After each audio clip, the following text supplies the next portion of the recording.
The second part of the first discourse has 26 paragraphs, and those paragraphs are roughly organized along the following lines. Paragraphs 1 through 5 contain a complex statement about how corruption relates to the arts and sciences, one that qualifies to some extent Rousseau's previous claim. Paragraphs 6 through 8 are about how the sciences and arts cause luxury and how luxury corrupts citizens. Paragraphs 9 through 11 concern how the arts and sciences corrupt taste. Paragraphs 12 through 15 are about how sciences and arts corrupt courage.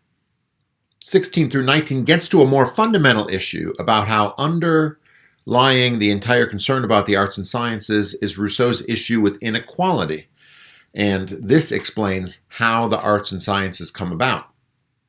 And lastly, paragraphs 20 through 26 are on whether there is a distinction between good and bad philosophers, and how that distinction may qualify or point to greater possibilities in Rousseau's argument. The first and last sections are especially interesting. In the first section, Rousseau makes a fundamental concession against his argument that sciences and arts corrupt morals. His concession still cuts against the Enlightenment pride. Enlightenment thinkers traced the sciences and arts to our virtues, to our special characteristics such as reasoning and humane knowledge. It was, in their view, a tribute to human beings that we have arts and sciences, perhaps the tribute to human beings. Rousseau rejects such simple optimism. Indeed, for Rousseau, the arts and sciences are products of our vices. It is not as if human beings were good and good and good, and then suddenly the arts and science came about, and then shazam, people were bad. No, Rousseau concedes early on in the second part that the sciences and arts therefore owe their birth to our vices. Only people that have left behind the natural goodness of man turn to the sciences and arts. We seem to have a vicious circle or a downward spiral. Bad people embrace the arts and sciences, and the embrace of the arts and sciences makes them worse, which leads probably to a further embrace of the arts and sciences, which in turn probably make them worse, and so on. That's the downward spiral of civilization. We can boil this down even further. For Rousseau, conditions of luxury nourish the arts and sciences because people with luxury have the leisure from necessity to pursue the arts and sciences. He gives examples of this in paragraph 2. The science of law or jurisprudence comes about only because men have become unjust. It owes its existence to our vices. Much the same is true of history, which we study only because interesting human beings have been tyrants or conspirators or have begun wars. History owes its existence to our vices. If all that human beings did was pursue the good, dictates of nature, and help their fatherland or help the unfortunate or help their friends, then there would be no need for philosophers to describe the duties of men. The very fact that we have to write and put forward rules is a sign of our corruption. It's a testament to our vices. But they are also the cause of corruption. They further and deepen it. As I say, there is a cycle. Once the arts and sciences are around, they further undermine the conditions for a happy and whole life. The new scientists undermine what is left of the good and wholesome living of the natural man. Hear Rousseau. Those vain and futile claimers go about everywhere, armed with their deadly paradoxes, undermining the foundations of faith and annihilating virtue. They laugh disdainfully at those old-fashioned words, fatherland and religion, and consecrate their talents and their philosophy to destroying and degrading all that is sacred among men. Only the people of a certain kind of political community where there is sufficient luxury would protect the arts and sciences.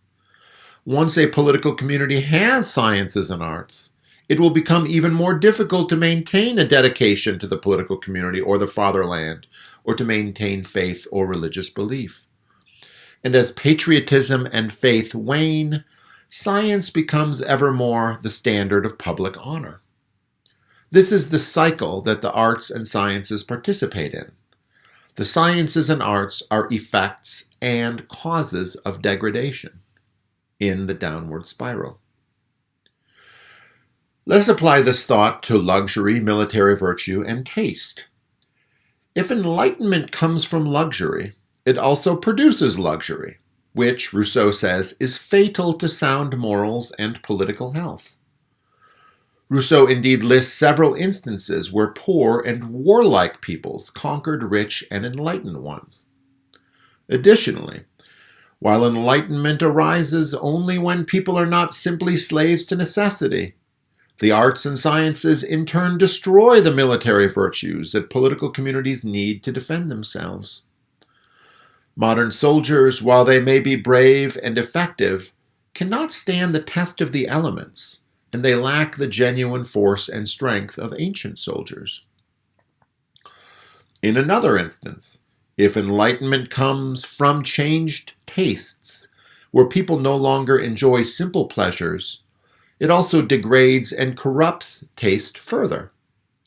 When there is a market for the sciences and the arts, those who love fame flock to the sciences and arts, and they give the people what they want. Many of those who seek fame have sacrificed manly and strong sense of beauty to the public's false delicacy. The spread of enlightenment forces men to recognize and honor talent, but talent can be mimicked, and we end up rewarding people based on appearances rather than genuine virtue and achievement. As a result, the inequalities that arise in society do not end up mirroring man's virtue or talent.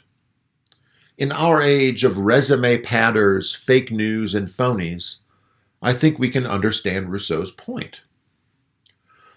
What is the ground of this downward cycle? Rousseau answers this question in a way that makes us anticipate the second discourse, the discourse on the origin of inequality. Hear Rousseau. From where do all these abuses arise? If not from the fatal inequality introduced among men by the distinction of talents, and by the degradation of, I want to say, natural virtue. This is the most obvious effect of all our studies and the most dangerous of all their consequences. It is no longer asked of man whether he has integrity, but whether he has talents, and of a book whether it is useful, but whether it is well written. Rewards are bestowed on the witty, and virtue remains without honor. Two of Rousseau's statements point to the special problems of modern enlightenment. Let us take these two in turn and then add them up. First, from paragraph 6. The ancient politicians spoke constantly of morals and virtue. Ours speak only of commerce and money. The second one speaks especially to our college-educated folks today. It is in paragraph 19. We have physicists, geometers, chemists, astronomers, poets, musicians, painters. We no longer have citizens, or, if we still have some, dispersed in our abandoned countryside, they perish there impoverished and scorned. On the one hand, we have sophisticated concerns, enlightened concerns about money, commerce, and the preparation for careers. We all need a special education, a technical education, to accomplish jobs or careers. We need careers so that we can make a living. Thus, education fosters money or brings about money and serves a greater good. Will you be a better person if you learn to paint or if you learn to perform music? That is not the concern. This is the modern education, an education in skills. But on the other hand, what we have are the ancient politicians who were concerned about citizenship and virtue. Neither of these things are much rewarded under modern conditions. Citizenship has very few duties. In fact, the whole idea of citizenship has been hollowed out. In fact, human life itself has very few duties. Those who are most interested in citizenship and virtue are those who are tied to the land. Their love of the land and their self-interest are mingled if they are not one. Yet the sophisticated folks who are concerned with money and commerce and their high-flying careers have nothing but scorn for these backward people tied to the land, these deplorable people who cling to God and fly the flag. Modern nations are cosmopolitan. In science and commerce, these forces which transcend political boundaries are the forces of cosmopolitanism. They make modern citizens ever less like citizens and ever less attached to the land. So science and commerce end up in the service of cosmopolitanism. Let me be clear about what the argument is in this respect. The arts and sciences arise only after other vices already exist. That's what Rousseau writes elsewhere. The first source of evil is inequality. From inequality came wealth. From wealth are born luxury and idleness. From luxury came the fine arts, and from idleness the sciences. Once the arts and sciences exist, however, additional inequalities and moral corruption comes about. The arts and sciences promote wealth, and they promote luxury and idleness. And the arts and sciences depend on human vice, and they cause human vice. They are both dependent and independent variables, as we say in the language of modern science. Are there ways of mitigating the problems of the arts and sciences? Are there ways whereby the arts and sciences could be brought into the service of morality? Rousseau alludes to this possibility in the last paragraph, paragraph 26, where he calls virtue the science of simple souls. Can science and the arts be involved in upsetting this downward spiral of vice and corruption, fostering more vice and more corruption? The last section of Part 2 concerns precisely the possibility of a good philosophy. We return to this issue, the issue of Rousseau using science and art to criticize science and art, in the next video.